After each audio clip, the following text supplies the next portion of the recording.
వింటున్నారా? దుర్మార్గుల గురించి, దేవుని సేవింపని మనుషుల గురించిన కొంత వివరణ ఇస్తాను. అటు తరువాత నీతిమంతుల గురించి, అటు తరువాత వినండి, దేవుని సేవించే వారిని గురించిన వివరణ మీకు ఇస్తాను. దేవుడు మలాకీ ద్వారా అంటున్నాడు, ఈ దుర్మార్గులు నన్ను సేవింపని మనుషులు ఎట్లున్నారు అన్నాడు. ఎట్లున్నారు వివరణిస్తాను చూడండి. 3వ అధ్యాయం 13వ వచనంలో ఇలా రాసి ఉంది, యెహోవా సెలవిచ్చినదేమనగా నన్ను గూర్చి మీరు బహు గర్వపు మాటలు పలికి అన్నాడు. ఈ దుర్మార్గులు దేవుని సేవింపని వారు, వారి మాట వ్యవహారం బాగులేదట. ఏం వ్యవహారం బాగులేదు? వారి మాటల వ్యవహారం బాగోలేదు, వారి మాటలు మంచిగా లేవట. సరే, ఏం మాట్లాడారు వాళ్ళు? వారి మాటలు గర్వపు మాటలని దేవుడు ఎందుకన్నాడు? ఇది మనం ఆలోచన చేస్తాం. సరే, ఈ దేవుని ప్రజలు దుర్మార్గులై, ఈ దేవుని ప్రజలు దేవుని సేవింపని వారై ఎలాంటి మాటలు మాట్లాడుతున్నారో చూపిస్తే, ఈ కాంపౌండ్లో చాలా మంది దుర్మార్గులు కనబడతారు. ఇక్కడ ఈ కాంపౌండ్లో చాలా మంది దేవుని సేవింపని వారు కనబడతారు. ఇక్కడ రండి ప్రియులారా, ఈ దుర్మార్గులు దేవుని సేవింపని వారు వీరు ఎలా మాట్లాడతారో చదువుతున్నాను. మలాకీ గ్రంథం 1వ అధ్యాయం 2వ వచనం ఏమన్నాడో చూడండి ప్రియులారా. యెహోవా సెలవిచ్చినదేమనగా నేను మీ ఎడల ప్రేమ చూపి ఉన్నాను. ఇది దేవుడు అన్నమాట. ఆ మాటకి వీలేమంటున్నారో చూడండి. అయితే మీరు ఏ విషయమందు నీవు మా ఎడల ప్రేమ చూపావు అని అందరూ. దేవుడేమో నేను మిమ్మల్ని ప్రేమిస్తున్నానరా అని అంటే, అయ్యో దేవా, నీ ప్రేమను పొందుకోవడానికి తగుదుమా? నీ ప్రేమను అనుభవించడానికి నేను సరిపోతానా? నాలాంటి దాన్ని, నాలాంటి వాడిని నువ్వు ప్రేమించినందుకు వందనాలు దేవని దేవుని స్తుతించవలసింది పోయి, అమ్మ వింటున్నారా, వీళ్ళేమంటారు? ఏ విషయంలో ప్రేమించావయ్యా? ప్రేమ కలిగిన దేవుడు నేను మిమ్మల్ని ప్రేమిస్తున్నాను అని అంటే ఏ విషయంలో ప్రేమించాడండి? నా ఇంట్లో అనారోగ్యం, నా ఇంటిలో ఆర్థిక ఇబ్బందులు, నా ఇంటిలో ఎన్నో పరపత్యాలు, ఇబ్బందులు కలుగుతూ ఉంటే ఏ ప్రేమించాడండి దేవుడు? ఆ మాటలకి దేవుడు అంటున్నాడు, ఇవి గర్వపు మాటలు కావా? ఏశావు యాకోబు అన్నదమ్ములు కారా అండి? ఏశావు దేశము పాడయింది, యాకోబు వంశస్థుల దేశము పాడయింది. కానీ ఏశావు సంతతి వారి దేశాన్ని బాగు చేసుకుందాం అనుకున్నారు, వారి పట్టణాన్ని వారు కట్టుకుందామనుకున్నారు. నేను వారికి అవకాశం ఇవ్వలేదే, వాళ్ళ దేశమును నక్కల పాలు చేశానే. మీరు 70 సంవత్సరాలు బబులోను దేశంలో ఉంటే, మీరు మళ్ళీ వచ్చిన తర్వాత మీరు పట్టణం కట్టుకుంటే అవకాశం ఇచ్చాను, మీరు మందిరం కట్టుకుంటే మీకు అవకాశం ఇచ్చాను, మీ దేశ ప్రాకారాలు కట్టుకుంటే మీకు అవకాశం ఇచ్చాను. ఇది నేను మీ ఎడల చూపిన ప్రేమ కాదా? అమ్మ వింటున్నారా? దేవుడు అంటున్నాడు, నేను మీ ఎడల ప్రేమ చూపాను అంటే ఏ విషయంలో ప్రేమించావు? దుర్మార్గులు, దేవుని సేవింపిన వారు పలికే గర్వపు మాటలు ఇలానే ఉంటాయి. ఈరోజు ఈ కాంపౌండ్లోకి వచ్చిన చాలా మంది ఏ ప్రేమించాడండి దేవుడు నన్ను అనేవారు ఉండి ఉండొచ్చు, ఉంటారు కూడాను. మీకు ఆ విషయం చెప్పనా? నేను దేవుడు ఎంత ప్రేమించాడో చెప్పనా? అమ్మా వినండి, నీవు 9 నెలలు అమ్మ పట్టులో ఉండి 9వ నెల బయటికి రాగానే ఆకలితో ఏడుస్తావని మీ అమ్మ రొమ్ములో పాలు తయారు చేశాడే, నువ్వు అడిగితే మీ అమ్మ రొమ్ములో పాలు ఏర్పడ్డాయా? నువ్వు అడిగావా? నాకు ఆకలి అవుతుంది, నాకు పాలు కావాలని నువ్వు అడిగావా? నువ్వు అడగక మునిపే మీ అమ్మ పొట్టలో నుంచి బయటికి రాగానే నీకు కావలసిన పాలన్నీ మీ అమ్మ స్తనాలలో ఆ దేవుడు సిద్ధపరిచి ఉంచలేదా? అది ప్రేమ కాదా? పీల్చుకోవడానికి మంచి గాలి, త్రాగడానికేమో మంచి నీరు, బతకడానికేమో మంచి ప్రేమలు చూపించే సంబంధ బాంధవ్యాలు కలిగిన బంధుమిత్రాదులు అందరినీ దేవుడు సమకూర్చి నీకు ఇస్తే, 5,000 లోపల పెట్టుకుంటున్నావే, ఒంటి నిండా గుడ్డ కప్పుకుంటున్నావే, ఒక నిలవ నీడలో బ్రతుకుతున్నావే, నీకు కావలసినవన్నీ దేవుడు అనుగ్రహించినాగా ఏం చూపించాడండి దేవుడు ప్రేమ అని అంటున్నావేంటి?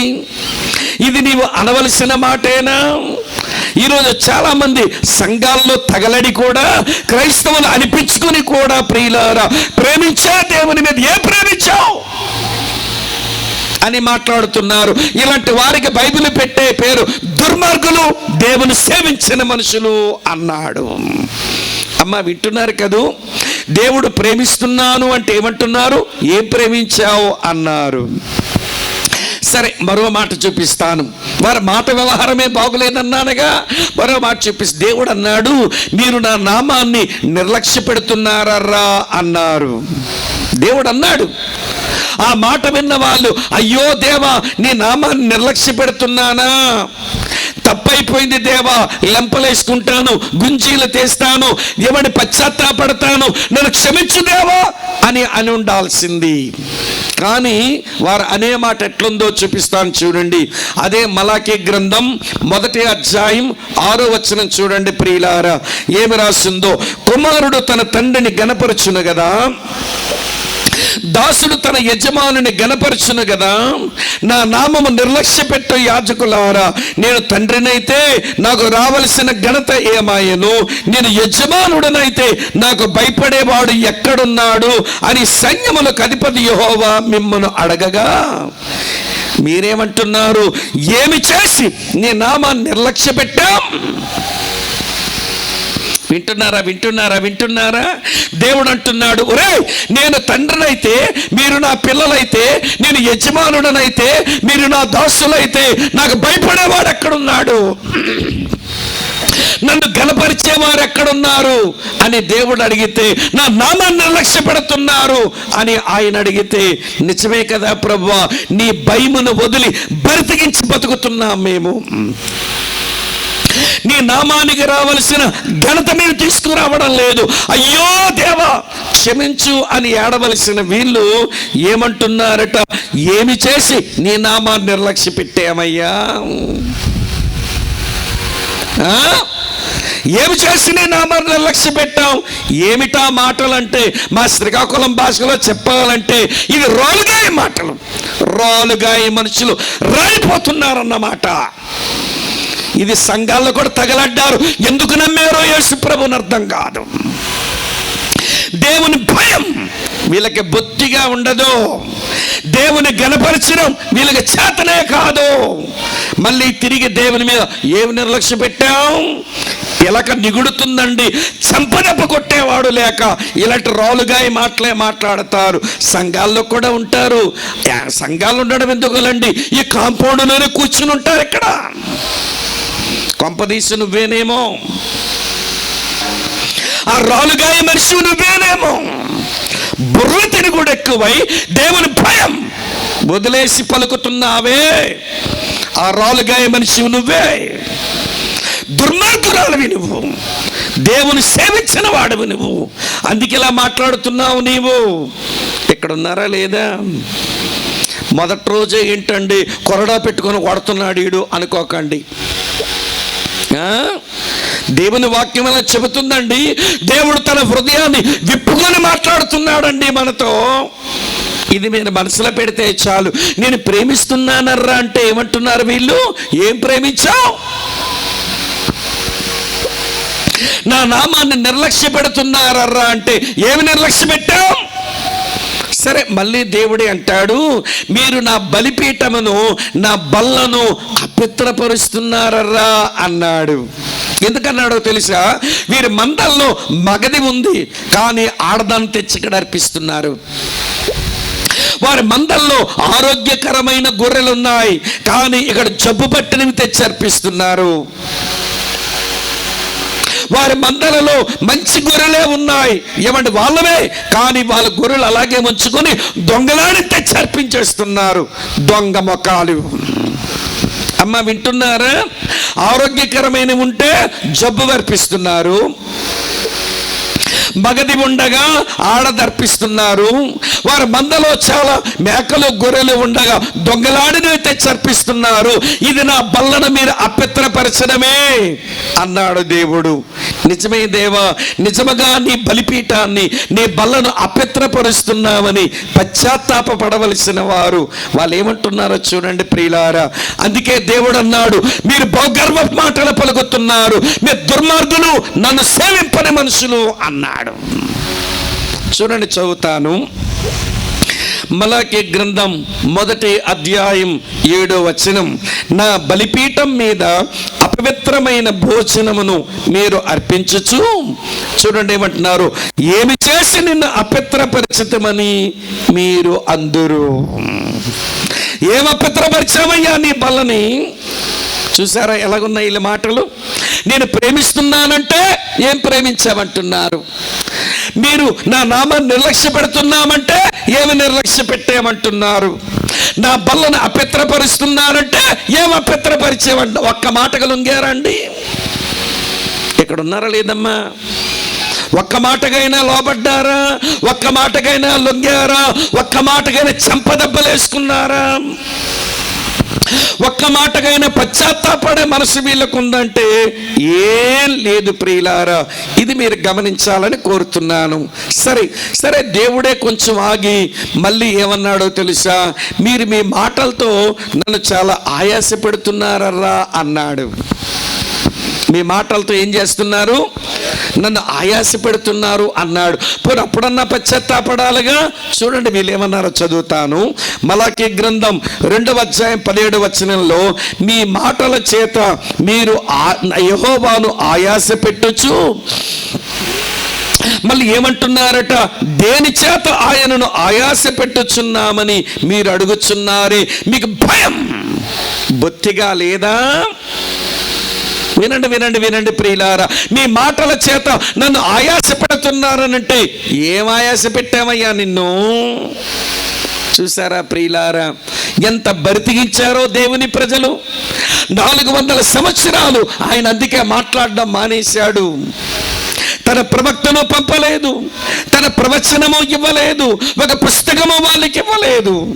సరే, ఇప్పటికి మనకు 4 సంగతులు కనబడ్డాయి.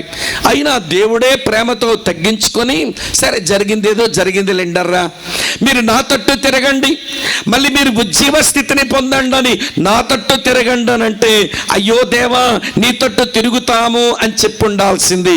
కానీ వీళ్ళు అలా చెప్పడంలా. చూడండి ఏమంటున్నారో చదువుతున్నాను. మలాకి గ్రంథం 3వ అధ్యాయం 7వ వచనంలో, మీ పితరుల నాటి నుండి మీరు నా కట్టడలను గైకొనక వాటిని త్రోసివేశారు. అయితే మీరు నా తట్టు తిరిగిన ఎడల నేను మీ తట్టు తిరుగుదనని సైన్యములకు అధిపతి యెహోవా సెలవయ్యగా, మేము దేని విషయములో నీ తట్టు తిరగాలి? ఏం మీకు తెలియదా? మీరు ఎంత భ్రష్టులయ్యారో, ఎంత చెడిపోయారో మీకు తెలియదా? మీరు నా తట్టు తిరగండిరా అంటే అంటున్నారు వీళ్ళు.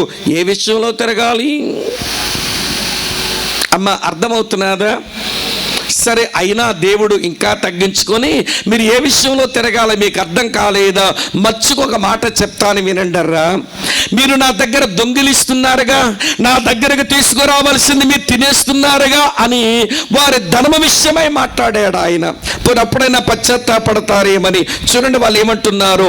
అదే 3వ అధ్యాయం 8వ వచనంలో అంటారు, మానవుడు దేవుని యొద్ద దొంగిలినా, అయితే మీరు నా యొద్ద దొంగిలితిరి అని దేవుడు అంటే, వీళ్ళు అంటున్నారు దేని విషయంలో మేము నీ దగ్గర దొంగిలించాం?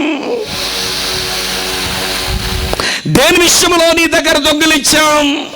మళ్ళీ దానికి తిరుగుబాటుతనమే. వారు లోపాన్ని వారు ముఖం మీద చెప్పినా కానీ వినరట. సరే, చివరికి దేవుడు అన్నాడు, అమ్మ అన్ని జ్ఞాపకం ఉంటాయా? జ్ఞాపకం ఉండేలా చెప్తానులేండి. వినండి ప్రియులారా, చివరికి దేవుడు అన్నారు, మీ గర్వపు మాటల చేత మీరు నన్ను చాలా బాధ పెడుతున్నారు అన్నాడు. చివరికి చూడండి 13వ వచనంలో, యెహోవా సెలవిచ్చినదేమనగా, నన్ను గూర్చి మీరు బహుగర్వపు మాటల పలికి నిన్ను గూర్చి ఏమి చెప్పితమని మీరు అడుగుదురు. మళ్ళీ మాటలు గర్వపు మాటలు రా బాబంటే అక్కడికి లొంగడం లేదు. ప్రేమిస్తున్నానంటే ఏం ప్రేమించా? నిర్లక్ష్య పెడుతున్నారంటే ఏమి నిర్లక్ష్య పెట్టాం? అపవిత్రపరుస్తున్నారంటే ఏం అపవిత్రపరిచాం? మాటల చేత ఆయాస పెడుతున్నారంటే ఏం ఆయాస పెట్టాం? నా తట్టు తిరగండి అంటే ఏ విషయంలో తిరగాలి? నా దగ్గర దొంగిలిస్తున్నారంటే ఏమి దొంగిలించాం? మీరు గర్వపు మాటలు పలుకుతున్నారంటే ఏం గర్వపు మాటలు పలికాం? అమ్మా, వింటున్నారా? దుర్మార్గులు దేవుని సేవింపని వారు ఇలానే మాట్లాడతారు. వారి మాట వ్యవహారం బాగుండదు. వారి మాట వ్యవహారం బాగుండదు. సాత్వికంతో, దీన మనసుతో, వినయముతో మాట్లాడడం వీళ్ళ చేతనవ్వదు. సరే, వాళ్ళ గురించి ఇంత ఆలోచించామే, మరి మన గురించి ఏమిటి సంగతి చెప్పండి? మన మాటల వ్యవహారం ఇలానే ఉంటే ఆ రోజున ఆ దుర్మార్గులకు, ఆ రోజున ఆ దేవుని సేవింపని వారికి మనకి ఏం పెద్ద తేడా లేదని మీ సహోదరునిగా, దేవుని సేవకునిగా మనవి చేస్తున్నాను. నీ మాటలు ఇలానే ఉన్నాయేమో, కొంచెం నీ బతుకులోకి తొంగి చూస్తావా? నీకే తెలిసిపోతుంది. నువ్వెంత రోలుగాయ మనిషివో, రాలిపోతున్నావు. నీకు తెలియదా నీ రోలుగాయతనం